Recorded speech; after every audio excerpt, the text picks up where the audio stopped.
बिस्मिल्लाहिर्रहमानिर्रहीम। अस्सलाम वालेकुम नाज़रीन, आप यूट्यूब चैनल देख रहे हैं। मैं इमरान खान हूँ। मैं जर्मनी में ट्रैवल कर रहा हूँ, तो यहाँ रास्ते में ये वीलॉग आपकी खिदमत में, और ये ज़्यादा लंबा नहीं होगा, मुख्तसर बात मैं आपसे करूँगा क्योंकि अब म्यूनिख में हमारा प्रोग्राम है।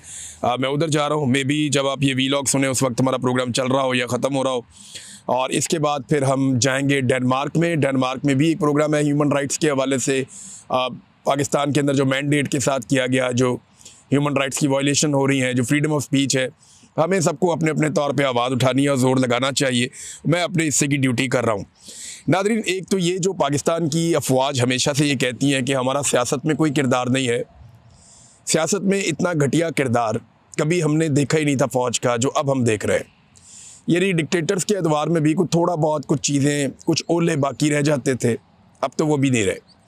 और फ़ौज का सियासत के अंदर किरदार सबको दिखाई दे रहा है। एक आम अब फ़ौजी का बेचारे का इसमें कोई लेना देना नहीं है। मेरे जितने फ़ौजी दोस्त हैं, भाई हैं, जो बॉर्डर्स पे खड़े हैं, जो बेचारे ड्यूटीज़ दे रहे हैं अपने अपने ऑफिस के अंदर या अपने अपनी छावनियों के अंदर, मैं उन सब से माजरत चाहता हूँ अगर उनकी दिलदारी हो। लेकिन ये मैं इदारे की बात कर रहा हूँ कि बतौर इदारा जो है वो इसको मिलिट्री एस्टेब्लिशमेंट ने इस्तेमाल किया घटिया सियासत के लिए, और वो लगातार अपने फ़ायदों के लिए इस्तेमाल कर रहे हैं। फ़ायदा किसे होता है?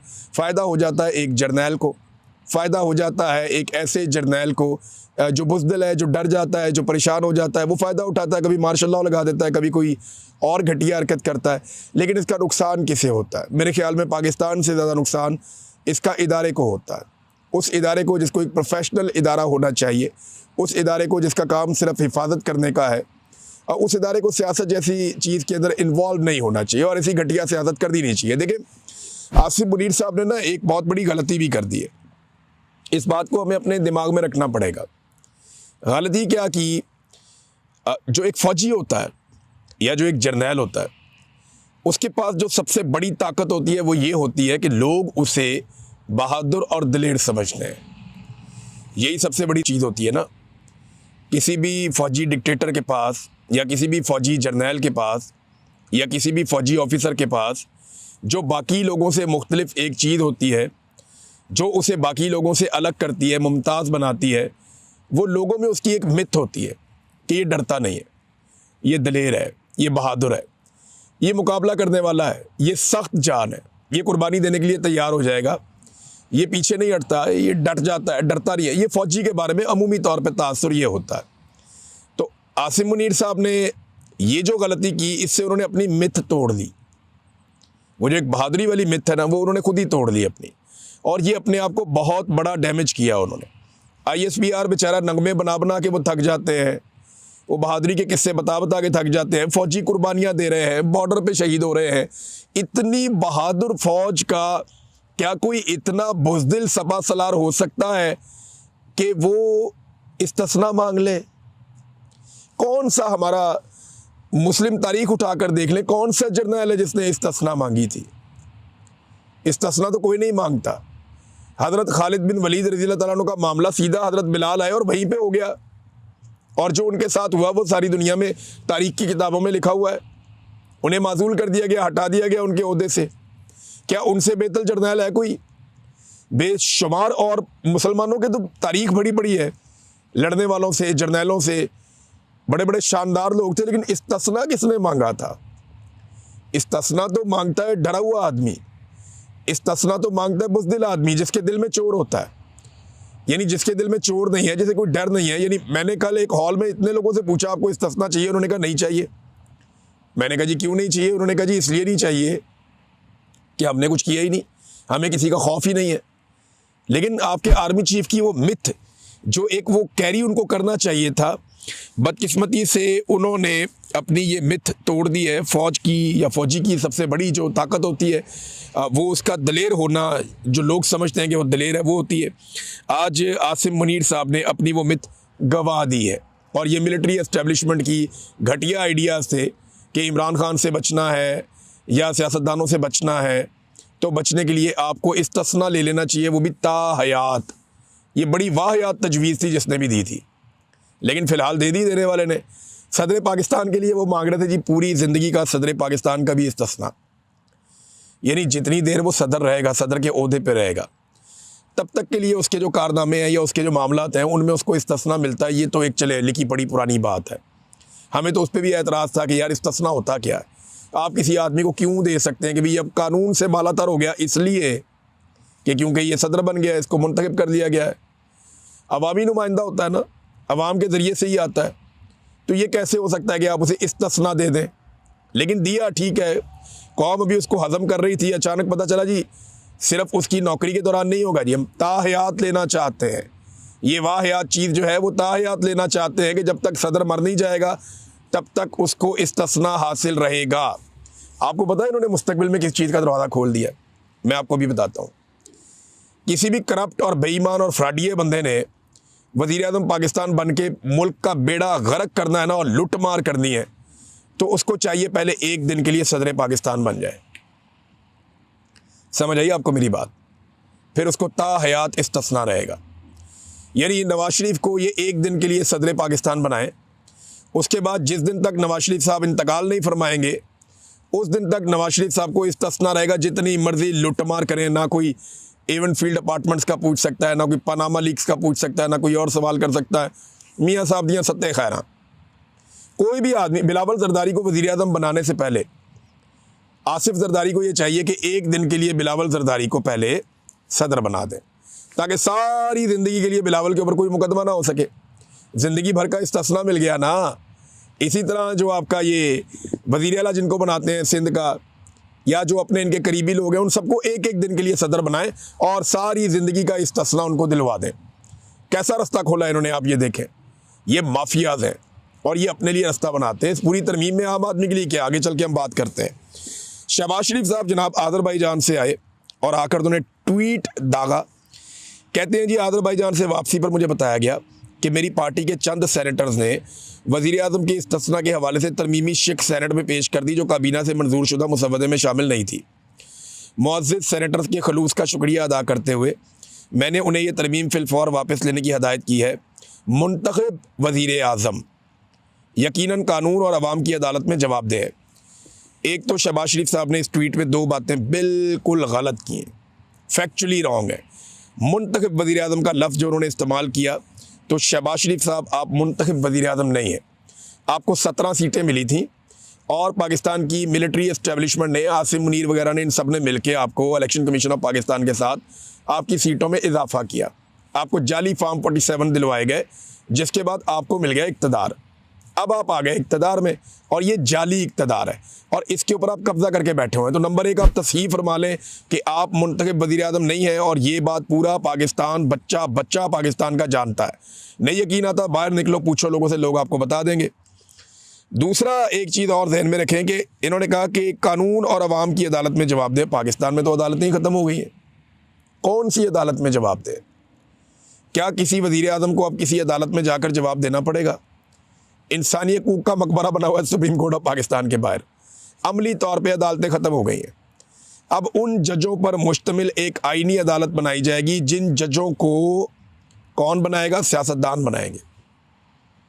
सियासतदानों के चुने हुए पसंदीदा जजेस को इकट्ठा करके एक आईनी अदालत कायम की जाएगी और वो आईनी अदालत ये वज़ीर आज़म को सुनेगी या उसको अकाउंटेबल करेगी। अदालतें तो बिल्कुल गैर मुअस्सिर हो गई हैं। अदालतों की तो अब टके की औकात नहीं रही। नंबर एक, ना तो आप वज़ीर आज़म हैं, ना इस मुल्क में 26वीं 27वीं तरमीम के बाद कोई अदालतें बाकी बची हैं। ये बात तो कर लें आप क्लियर। दूसरा ना, ये शहबाज शरीफ साहब की और इनकी फैमिली की पुरानी वारदात है। ये पहले अपने लोगों के ज़रिए से एक गेम डालते हैं कि यार ये भी कर दो, मैनू भी सारी ज़िंदगी वास्ते फ़ारिग करा दो, यानी मुझे भी पूरी ज़िंदगी के लिए आप इस्तिस्ना ले दें, मेरे लिए आप ये काम कर दें। तो पहले तो खुद ही वारदात डलवाते हैं, लेकिन जब पता चलता है कि ये वारदात उल्टी पड़ने लगी है तो फिर फौरी तौर पे उल्टे पाँव पीछे भाग जाते हैं। हुआ क्या, कहानी सुनिए। हुआ ये कि जब ये लेकर आए ना तजवीज़, तो इसके ऊपर कुछ सेनेटर्स बैठे, उन्होंने कहा जी तुसी अपना जरदारी बचा रहे हो, तो तुसी अपना जरदारी छड़ा रहे हो कि जनाब ता क़यामत या ता हयात जरदारी साहब को कोई ना पूछे और जो बाकी सदूर हैं उनको भी कोई ना पूछे, और गवर्नर्स की भी आप तजवीज़ लेकर आ रहे हैं। तो ये जो हरकतें आप कर रहे हैं, तो हमारा वज़ीर आज़म सौतेला, हमारे वज़ीर आज़म को भी इसी तरह की कोई शिक उनकी भी शामिल करें। तो फ़ारूक एच नाइक ने वहाँ पे बताया, कानूनदाद है, उन्होंने बताया कि जनाब ये तरमीम अगर आप ऐसे करेंगे ना तो इसका फ़ायदा इमरान खान को भी होगा, फिर इमरान खान भी बाहर आ जाएगा। जंग ग्रुप ने इसको शामिल भी किया है। चलें ये कर सकते थे कि तरमीम जनाब आइंदा से होगी, अब के बाद जो वज़ीर आज़म रिटायर होगा या उसका मुद्दत पूरी होगी या वो ओहदे से हटेगा तो उसके बाद वो ताहयात ये वाहयात सहूलत उसको मैसर रहेगी इस्तिस्ना वाली। तो ये ऐसे भी कर सकते थे, लेकिन फ़ारूक एच नाइक ने कहा जी इसका इमरान खान को भी फ़ायदा होगा, ये किस तरफ आप चल पड़े हैं। और अदालतों के अंदर तो दमखम रहा ही नहीं। कौन सी अदालत है इस वक्त, किसकी जुर्रत है जज की कि वो बुला के हुकूमत से कोई बात पूछ ले, लिहाजा वो फिर उन्हें सुकून हो गया। नाज़रीन, एतदाद हसन साहब ने इसमें एक स्टेटमेंट दिया, बड़ा इंटरेस्टिंग है। एतदाद ये इन्होंने वारदात डाली, खुद ही शामिल करवाया और खुद ही निकलवा लिया बाद में, और इसके ऊपर पब्लिक का रद्दअमल भी बहुत आना था। वैसे तो पब्लिक का रद्दअमल बहुत सारी चीज़ों पे आ रहा है, लेकिन रद्दअमल की आजकल परवाह कौन करता है। पहले शामिल करा लो, फिर नोटिस ले लो और फिर हीरो बन जाओ। तो हीरो तो अब ये कभी नहीं बनेंगे, कौम ने इनको ज़ीरो बना दिया है। नाज़रीन, एतदाद हसन साहब कह रहे हैं कि फ़ौज बहुत डरी हुई है इमरान खान से कि एक शख्सियत को पूरी ज़िंदगी के लिए पाकिस्तान के कानून से बाला कर दे। अब तो सदर से भी ज़्यादा मजबूत ओहदा बन गया फील्ड मार्शल का, उनके बारे में कह रहे हैं। ये यूँ नहीं होता, जो नए आते हैं वो पिछले को उखाड़ के जाते हैं। इनका हर मंसूबा नाकाम हुआ है। हर वो कानून और तरमीम जो बिना किसी बहस के पास होती है वो कभी देर पा नहीं होती। ये एतदाद हसन साहब ने भी कहा। अब नाज़रीन, मेरी ना पाकिस्तान के मौलवियों से एक सवाल है। ये ताहिर अशरफी वगैरह जो इस किस्म के मौलवी हैं, मुफ्ती मुनीब हो गया या जो सरकारी मुल्ला है, मेरा इनसे एक सवाल है और सादा सवाल है कि क्या एक सिपा सलार का इस्तिस्ना लेना ऐन आईनी है या गैर आईनी है? इस सवाल का जवाब देते हैं। मैं मौलवियों से जानना चाहता हूं कि मौलवी मेरी रहनुमाई करें, क्या सिपा सलार का इस्तिस्ना लेना कि वो सारी ज़िंदगी कुछ भी करता फिरे। अब सिपा सलार जो है उसने कोई दुकान से टॉफ़ियाँ उठा के तो भागना नहीं है, उसने वही करना है ना, अपने इख्तियारात का गलत इस्तेमाल करना है, सियासत में मुदाखलत करनी है, जबरी गुमशुदगियाँ करनी है, ह्यूमन राइट्स की वायलेशन करनी है, मीडिया को कुचलना है, अदलिया को कुचलना है, एजेंसियों के ज़रिए से घटिया तरीन काम करवाने, यही काम हो जाता है ना। तो मुझे जो पाकिस्तान के हमारे उलमा इकराम हैं वो ये बताएं, या अगर पाकिस्तान से बाहर भी हैं कोई तो वो रहनुमाई करें कि क्या कोई सिपा सलार इस्तिस्ना ले सकता है कि मैं कुछ भी करूं, मेरे ऊपर किसी कानून का इतलाक नहीं होगा, बाकी तमाम पाकिस्तानियों के लिए ये कानून लागू होगा, मेरे ऊपर ये कानून लागू नहीं होगा। ये ज़रा मौलवी हजरात मुझे बताएं जो बहुत उछल उछल के तकरीरें करते हैं, ख़ास तौर पे ताहिर अशरफी, मुफ्ती मुनीब, और हमें रहनुमाई अगर दें जो बहुत बड़े हमारे जामिया बनूरिया के जो आलम दीन हैं वो हमें बता दें। बहुत सारे और मुफ्ती रागिब नईमी साहब हैं वो बता दें, और बहुत सारे दोस्त हैं जो बताना चाहें वो ये बताएं कि जनाब इस इस्तिस्ना को होना चाहिए या नहीं होना चाहिए, और इसके ख़िलाफ़ कोई अगर आवाज़ उठानी है तो फिर मौलवियों को भी आवाज़ उठानी चाहिए। एक और बड़ी इंटरेस्टिंग चीज़ नाज़रीन हो रही है, और वो इंटरेस्टिंग चीज़ पता क्या हो रही है? सोशल मीडिया के ऊपर ना पाकिस्तान के बहुत सारे सहाफ़ी, बहुत सारे एक्टिविस्ट और आम जो सारिफ हैं वो निकाल के ना जर्नैलों की और डिक्टेटरों की दास्तानें फील्ड मार्शल साहब को सुना रहे हैं। इस वक्त उन्हें सुनाई नहीं देगा, रिटायरमेंट के बाद उनके पास बहुत टाइम होगा, जब वक्त बदलेगा तो उनके पास बहुत टाइम होगा, तब ये मवाद देखते रहें। लेकिन लोग निकाल के सुना रहे हैं और दिखा रहे हैं कि जनाब ये डिक्टेटर था, देखो इसकी क्या हालत हुई, ये डिक्टेटर था, इसकी क्या हालत हुई। पाकिस्तान में चारों डिक्टेटर्स के साथ क्या हुआ, और उसके बाद से लेकर अब तक दुनिया में जो डिक्टेटर्स हैं जिन्होंने कवानीन अपने मुताबिक बदल लिए, जिन्होंने सारी सहूलतें हासिल करके ताकत सारी अपने पास इकट्ठी कर ली, उन तमाम डिक्टेटर्स की क्या दुर्गत बनी और उनके साथ क्या हुआ, ये सारा कुछ जो है ये उनको बताया जा रहा है, रिकॉर्ड के ऊपर रखा जा रहा है। एक और इंटरेस्टिंग बात कि शहबाज शरीफ ने तो जनाब बड़ा हीरो बनने के चक्कर में ना, और सामने आ गए जनाब कोई मसला ही नहीं है, मुझे इस्तिस्ना नहीं चाहिए। तो शहबाज शरीफ साहब को एक सवाल है कि अगर आपको इतनी गैरत आ गई है या आपको लगता है कि ये आपकी गैरत गवारा नहीं करती कि जवाबदेह होना चाहिए, तो क्या सदर पाकिस्तान को जवाबदेह नहीं होना चाहिए? क्या पाकिस्तान के एक सरकारी ऑफिसर को जिसका 22वां ग्रेड है, वो आर्मी चीफ है, उसको जवाबदेह नहीं होना चाहिए? मेरा ब्यूरोक्रेसी से सवाल है और बाकी सारे इदारों से कि अगर आप सारे जवाब देते हैं तो ये क्यों नहीं जवाब देते? यानी आसिम मुनीर साहब को जवाब देने में ऐसा क्या गलत किया आसिम मुनीर साहब ने कि वो आप जवाब नहीं देना चाहते? सवाल तो ये है ना कि आपसे ऐसी कौन सी गलती होगी या आपने ऐसे कौन से गलत काम किए जिनकी वजह से आपको ये इस्तिस्ना लेना पड़ रहा है कि मुझे कोई सवाल ही ना करे, मुझे जवाब ना देना पड़े। बाकी सारा पाकिस्तान जवाबदेह है और आप अकेले जवाबदेह नहीं है। एक तो उलमा जो है वो इसके बारे में बताए, और दूसरा क्या जिस तरह शहबाज शरीफ साहब ने मुजाहरा किया जुर्रत का कि जनाब मैं नहीं लेता इस्तिस्ना, ऐसे क्या फील्ड मार्शल ये जुर्रत का मुजाहरा करेंगे और जरदारी साहब जुर्रत का मुजाहरा करेंगे? देखिए मेरी राय में ना इस वक्त आसिम मुनीर साहब को ना खुद 3 चीज़ें ख़त्म कर देनी चाहिए। नंबर 1, उन्हें इस्तिस्ना से दस्तबरदार होना चाहिए कि मुझे नहीं चाहिए। नंबर 2, जो ताहयात मुराआत है उससे भी उनको दस्तबरदार होना चाहिए कि मुझे नहीं चाहिए। नंबर 3, जो उनको निकालने का तरीक़ाकार बदला जा रहा है वो भी उनको दस्तबरदार होना चाहिए कि मुझे नहीं चाहिए। वरना पता है क्या, लोग उन्हें तारीख़ में एक बुज़दिल जर्नैल के तौर पे याद रखेंगे। और मेरा नहीं ख्याल कि एक जर्नैल बनने का आपको कोई फ़ायदा होता है अगर आपके साथ ये लफ्ज़ लग जाए तो इस एक टैग से बचने के लिए, देखिए ना, आज आप आर्मी चीफ़ हैं, आपकी मौज लगी हुई है, सारे आपको अच्छी अच्छी बातें सुनाते हैं, इधर से आता है कोई सलूट मारता है, कोई उधर से आता है सलूट मारता है, जो आता है अच्छी से अच्छी कहानी सुनाता है। आपकी गेम चुक के रखी हुई है आज सारों ने, लेकिन एक वक्त आएगा फिर आप ये नहीं रहेंगे जो आप आज हैं। तो उस वक्त लोग आपको तारीख़ में क्या याद रखेंगे? आप तारीख़ में अपने आप को एक बुज़दिल आदमी के तौर पे क्यों याद रखना चाहते हैं? अगर आपने कुछ गलत किया, आपको जेल काटनी पड़े तो काटें जेल। लोग आपको दलेर आदमी, तो देखिए परवेज़ मुशर्रफ अब दुनिया में नहीं है, लेकिन लोग उसको बहुत बुज़दिल आदमी नहीं समझते थे। लोग कहते थे ठीक है यार, बुज़दिल नहीं था वो उस तरह से। लेकिन जो आप कर रहे हैं कि मैं बच जाऊं, मैं अदालतों में ना जाना पड़े, मेरे ऊपर कोई केस ना हो जाए, मुझे कोई सवाल ना पूछ ले, या ये ह्यूमन राइट वायलेशन मेरे आगे ना आ जाए, वो देखें पाकिस्तान में नहीं आएंगी, पाकिस्तान से बाहर आ जाएंगी। दुनिया बहुत बड़ी है, बैनुल अक़वामी सतह पे भी लोग केस कर सकते हैं। तो ये आर्मी चीफ को खुद ये ख़त्म कर देना चाहिए मामला, वरना तारीख़ उन्हें कोई अच्छे अल्फाज ये या अलकाब से याद नहीं रखेगी। नाज़रीन, हम बहुत सारे लोगों को सहाफ़ी समझते रहे, वो पता नहीं क्या निकला है, मैं तो हैरान होता रहता हूँ। सुहेल बड़ाई साहब का आप ये सुने, वो कहते हैं जी आइन जामद नहीं होते, उन्हें वक्त के साथ साथ बदलना पड़ता है। तो बड़ाई साहब आपकी बात ठीक है, आइन को वक्त के साथ साथ बदलना पड़ता है, लेकिन आइन को शख्सियात के लिए ज़रूरत के साथ साथ नहीं बदलना होता। वक्त के साथ आप आइन को तब्दील कर सकते हैं, ज़रूरत के साथ तब्दील नहीं कर सकते। आइन कोई कमोडिटी नहीं है, आइन कोई ऐसी चीज़ नहीं है कि फ़र्द वाहिद के लिए इसका कान मरोड़ दिया पकड़ के या इसका बाजू मरोड़ दिया पकड़ के। ये ज़्यादती है, ये गलत बात है।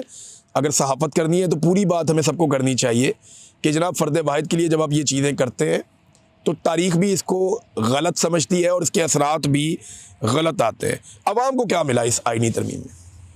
कभी सोचा आपने? क्या कोई आइनी तरमीम होती है ऐसी जिसमें अवाम को सेहत, उनकी तालीम, बुनियादी ज़रूरियात, जो भी उनके हुकूक़ हैं, जो आइनी हुकूक़ हैं, जो इंसानी हुकूक़ हैं, जो इंसाफ की सहूलत है, कोई एक चीज़ अवाम को मिल जाए? कुछ भी नहीं।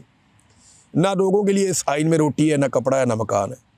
ना लोगों के लिए इस आइन में इज़्ज़त है, ना इंसाफ है। लोगों के लिए तो इस आइन में कुछ भी नहीं है, और अगर कुछ आइन में लिखा भी है तो उस पर तो कभी अमल दरामद होता ही नहीं है।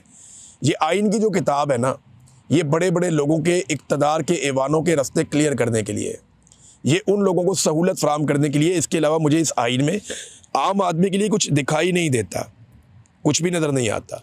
ह्यूमन राइट्स वाले चुप हैं, वकला तंजीमें चुप हैं, अभी तक इंसानी हकूक़ वाले इसके ऊपर कोई किसी किस्म की बात नहीं कर रहे, और जो सियासी लोग अपने आप को बड़ा चैम्पियन समझते थे वो सहूलतकार बने हुए हैं। और सबसे ज़्यादा मुझे मज़ा आया ANP की सियासत तबाह होने का, यानी एमल वली ख़ान कैसे उछल उछल के जर्नैलों की ख्वाहिशात पूरी करते हैं। बादशाह खान की सियासत को शायर दस्तूर पे फ़रोख्त कर दिया इस आदमी ने। यानी कितनी बड़ी सियासत थी बादशाह खान की, कितना बड़ा नाम था, लेकिन बादशाह खान की सियासत को कोई तबाह नहीं कर सका, उनके नज़रिए को कोई तोड़ नहीं सका। एमल वली ख़ान ने तबाह कर दी। किस लिए? सिर्फ बलूचिस्तान से सेनेट की एक सीट के लिए ये औकात और ये हालत रह गई। तो बड़े लोग एक्सपोज हुए, और कम से कम इतना बड़ा ओहदा जो मिलिट्री चीफ का ओहदा है वो भी एक्सपोज हो गया कि जनाब उन्हें डर लगता है, उन्हें डर लगता है कि जनाब मेरे साथ कुछ हो ना जाए। इमरान खान साहब का खौफ है, खौफ तो रहेगा। अब तक के लिए इतना ही, अपना ख्याल रखिएगा, अपने चैनल का भी। अल्लाह हाफ़िज़।